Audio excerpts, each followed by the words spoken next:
Alright guys, so we're here at the UK Games Expo and we have something pretty special here. So Ollie from Asmodee is going to be taking us through Descent Legends of the Dark, which is the new version of the game that is coming. It's coming out quite soon, isn't it? It's coming out very soon. We are expecting it to come out on the 20th of August at the moment. It is expected a little earlier in the USA because they've got their stock a little earlier than us. We're still waiting for ship containers to come in. As soon as they're with us, we will get it out. We believe it will be the 20th of August at the moment, but we will update retailers to tell people about that if that changes. Very, very cool indeed. So, I want to know everything. I want to know everything about the game as it stands and kind of like what's a little bit different from the previous editions and that kind of thing as well. So take us through it, man. Okay, so this is Descent Legends of the Dark. It is not in the true sense a third edition of Descent. It is a completely different Descent story. And the focus on this game is storytelling. As you can see, hopefully from the dungeon in front of me, you can see already, we have a three-dimensional set out for our game. Our hero characters are in grey and our monster characters are in the brown. Every part of the board is an interactable object. You can interact with the trees, the wells, the doors. You can interact with the cauldrons, the archways. Everything is a something to be explored in the game. The massive dragon statue? The massive dragon statue, absolutely. Again, he is to be explored, well, or maybe sacrificed on perhaps. Who knows? I don't know that part of the story yet myself. So, absolutely. So we have an interactive game. It is powered by an app. So as a player, you take care of all the parts for your heroes. So there are 4 heroes that we start off with in the game, and there are 2 new ones that get discovered to add to your team as the story progresses. And our characters are going to have a selection of weapons, and their weapons are always going to be two-sided. And this is going to be part of the choices that the players make in the game, is which weapon do they have in their hand at any time to strike with. And you can change which weapon you use. And sometimes what happens is that to do a really powerful attack, you're going to get tired. And that's going to be represented by putting fatigue tokens onto your cards. If your fatigue number on your card exceeds the number that's on the weapon, your character will start taking life damage.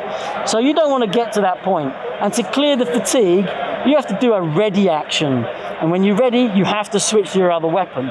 And with your character, you can also ready. And your character has different stances or different abilities depending on which stance they're in. So again, there's this dynamic about which is the most optimal power you want to be using at any point in the game to defeat the enemies that are ahead of you. So, let me tell you about the miniatures. If you've ever seen a second edition miniature, you will know that this is our new edition. The second edition miniatures are about that size. They're made out of a soft plastic. We've gone for a very hard plastic quality here. I think these are some of the highest quality miniatures that we've ever produced as a business, as Fantasy Flight or as Asmodee itself. And the dynamic sort of posings on our figures, they are going in every direction, and that is every creature, every monster. I think the detailing on our figures is really exceptional this time round. I think they're really something special. When I first saw the miniatures getting previewed, I was like, oh, this is interesting. What's all that? Because I find the old ones quite charming, I guess would be the right word to say it, but I think these are like incredibly, as you say, dynamic, I think is the right word for it. I think we have really outdone ourselves in the quality of the miniatures that we've produced for this game, and we think they are absolutely fantastic. But let me talk a little bit about the app.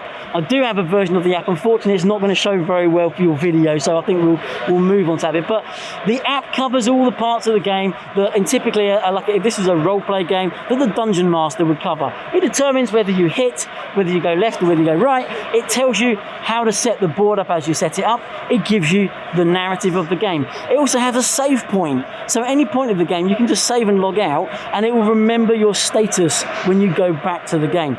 It also has a backwards feature. So if you make a mistake in the game, or you accidentally applied the wrong attack or the wrong setting to something, you can go backwards and correct it as well. So at any point, you can go into the app and you can select a monster and you can adjust his hit points or his status. If you suddenly realise, oh, that should have done this, you can go back and correct that rather than just being stuck with that decision.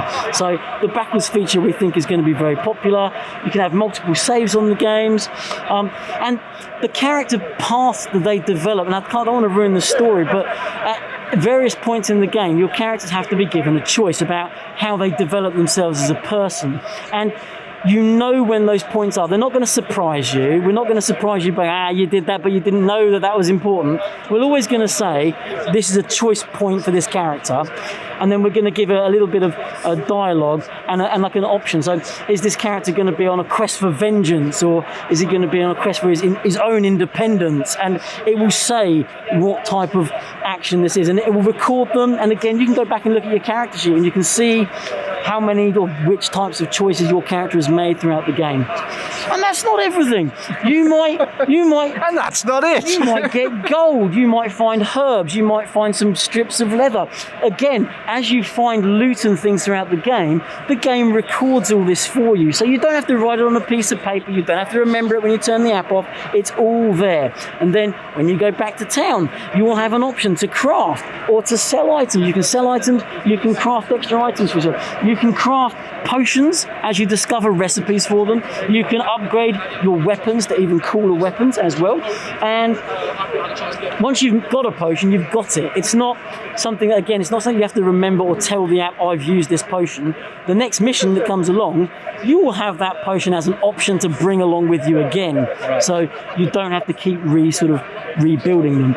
Another question people have asked me is, if I've played the mission once, can I play it again? Oh yeah, because replay value is often quite a big thing in these sort of larger sort of adventure games, isn't it? Absolutely. And not only do we have obviously the options of which characters we use and which characters we take to a mission, which weapons do we favour and which options do we use with that, there is also the core mission will probably be mostly the same, but there will be parts of the mission which will develop differently depending on when you play it. So there'll be some parts that will surprise you.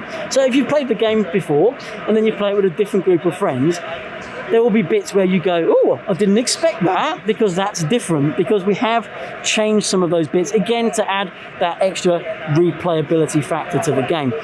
Each scenario takes about 2 to 3 hours to play, depending on how fast you play the game. You can also have a difficulty setting from simple, standard, hard, and warfare, which is incredibly difficult and hard to play as well. So we're going to change the way you can play the game. And if you find a setting too difficult, you can change it.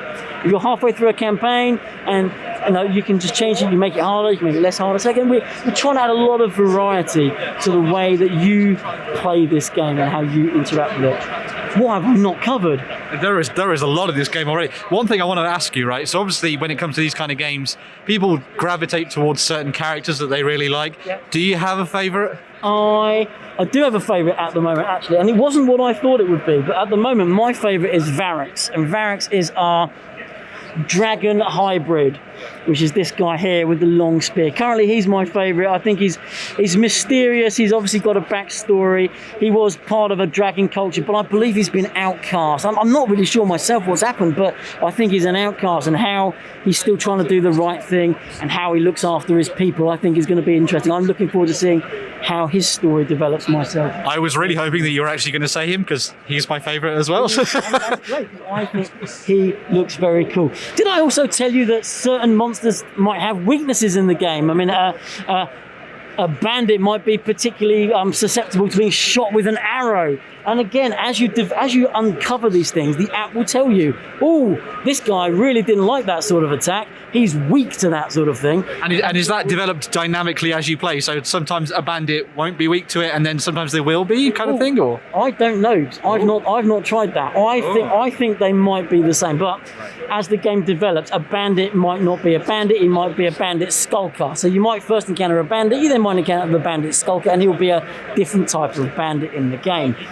But again, as you uncover those weaknesses as a party, the app will uncover those weaknesses and will remind you what they are, so you can look at them. I really love the way the app works in this game. And again, you control the board, you control where the pieces go, you decide where the monster moves and how that interacts with the game. But the app really is just doing all the crunchy work at the other end, and it is so. I've not explored all of it yet myself, and I'm really excited about the way. I am absolutely blown away by your enthusiasm. Thank you. It sounds really, really cool. And as someone who really likes diving into kind of like big fantasy epic board games, this sounds like exceptional, and it kind of seems to bridge that nice gap between that sort of classic board game and it being a role-playing experience at the same time. Absolutely. So And I think this sort of the Dungeon Delve medium has always been trying to strive to be as close to an RPG as possible, and it has made steps over the years in how it's developed. And I think in terms of that storytelling interaction, I think we've really taken this sort of style of game that one step further with this. And I think other people in the future are really going to be trying to outdo what this game is now doing for that Dungeon Delve style game. very, very cool. So here at UK Games Expo, can people give this a go themselves and try it out and stuff? Or Unfortunately not. This is the only copy of the game and it is not being demonstrated at the expo. I'm so sorry, but it's not. I do apologise. But this is a really nice look at it as well, which is really cool. And it's coming out very soon, as you said. So yeah. 20th of August is coming out really soon. Yeah, absolutely. So not too long to wait to get your hands on Descent Legends of the Dark. Sounds really, really awesome. I love that you've chosen exactly the same cool character as I did. Fantastic. Great minds think alike. Of course. So yeah, make sure to come and check this out. Maybe get your pre-orders in for it and everything like that as well. We'll be back in another video very, very soon.